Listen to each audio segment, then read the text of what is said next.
If you've ever been told to stay loose in tennis, but you feel like you tense up the moment the point starts, the moment you try and go for your serve or try and hit a shot, you're not alone. The truth is that looseness is absolutely essential to tennis. But it's also one of the hardest things to master because this entire game is also built about being in control. So in this video, what I'm going to talk about is why looseness matters, why it's so hard, and a few tips on how you can start getting there, one small step at a time.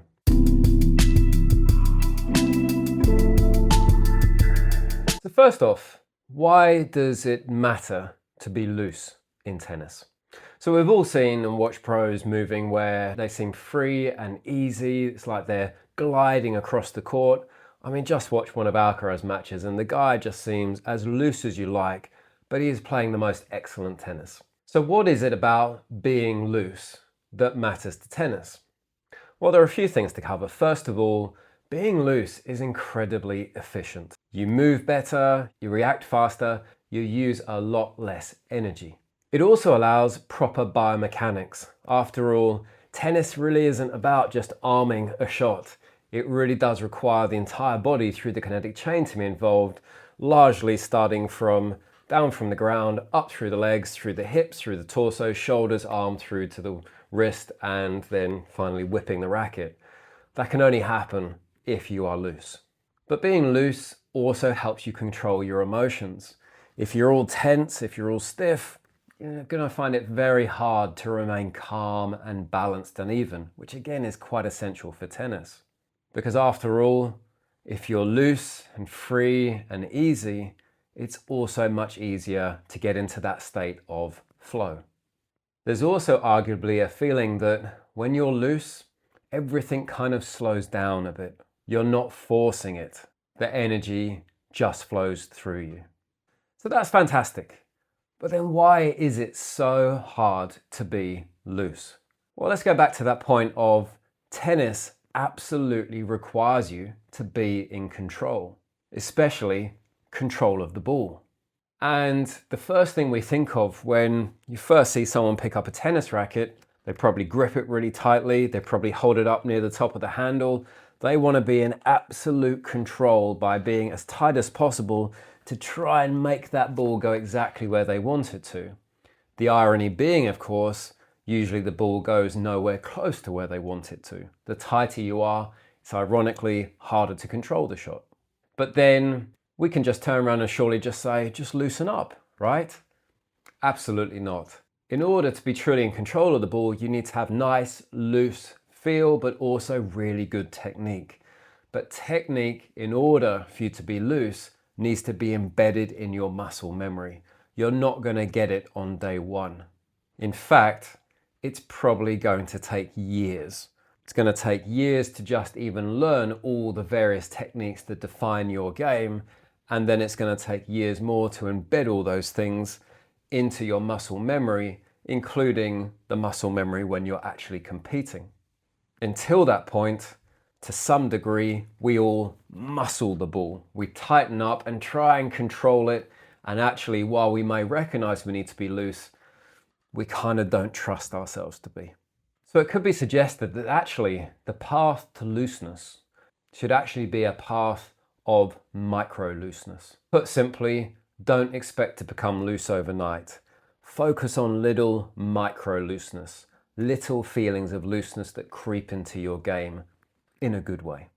So consider this, you play a match, so you should be able to be loose through the match, right? When should you first think about it? Just at the start? Absolutely not. In every match, of course, we play lots of games. In each games, we play lots of points. Every single point has a start and has an end, and therefore we should focus on micro-looseness, which means at the start of every point, or rather it could be at the end, make sure you take your hand off the grip, you shake it off, you breathe, you let your shoulders go loose. Relaxing in those moments before and after each point gives you the opportunity to build up these incremental, these micro feelings of looseness. One other thing you can do, because of course looseness is affected by our emotional state. If we're anxious, if we're angry, we're going to get tense. So something that you can do, laugh to yourself, smile, kind of say, do you know what? Relax. I can be serious about this, but at the same time, I can be free and easy. In doing that, you kind of teach your brain to expect and to get used, to be conditioned to this feeling of continual resets into that sense of looseness, which should also transfer across to when you're actually playing the points. But what you're also saying is it's okay to relax, because tennis is a bit of a paradox that we both need to be intense and serious and wanting to win, but at the same time we need to be relaxed. The two things can coexist. And for the best players in the world, they are absolutely coexist together. But then also think, why also do we find it so hard to be loose? Why do we even crave control in the first place? Because arguably, we don't like making mistakes. We don't want to get things wrong. We want to control the ball because we want to do that fundamental thing of getting it over the net and in the court. But of course, if we acknowledge, and pretty much everyone does, that this sport takes years to learn, then the first thing is to say, in those years as we develop, there's going to be so many things that are wrong. There are going to be so many mistakes, whether that's in practice, but also in matches. And yet, if we set these expectations of ourselves that we should get things perfectly right, we will never relax, because we'll be so afraid of getting it wrong that we'll want to control it so tightly. In fact, the players who improve the fastest are the ones that allow themselves to, frankly, be not very good, to make mistakes, but understand that those are a fundamental part of the journey. And actually think to yourself, if you aren't very loose, if you're muscling it, what would happen if you loosened off? Is it a fear that all of a sudden you're going to completely lose control of the ball? Well, why not go out into the court and say to yourself, who cares? If I need to be loose, the first thing I'm going to have to do is accept that I am going to lose control of the ball.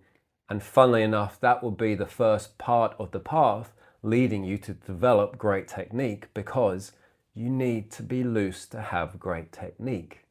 Let go. So to close this out, I was told once tennis is a 9-year journey. Whether it's 8 years, 9 years, 10 years, or however many years, I think people will pretty much recognize tennis is a sport where we're in it for the long game. This isn't something that happens overnight, so nor should you expect to suddenly become loose overnight. And in fact, if you focus along those little incremental steps of just saying, every point I can be loose, I shall try to be, then one day you'll probably find that you'll come off court and someone will say, wow, you look really loose. And you'll turn around and say, really? You won't even notice it will have happened. So a final message, learn, breathe, loosen up, one rally at a time. As ever, would love to get your thoughts on this. Really enjoy getting the comments, both at those that agree, disagree, or have another perspective. I think it's brilliant. Keep sharing, keep commenting.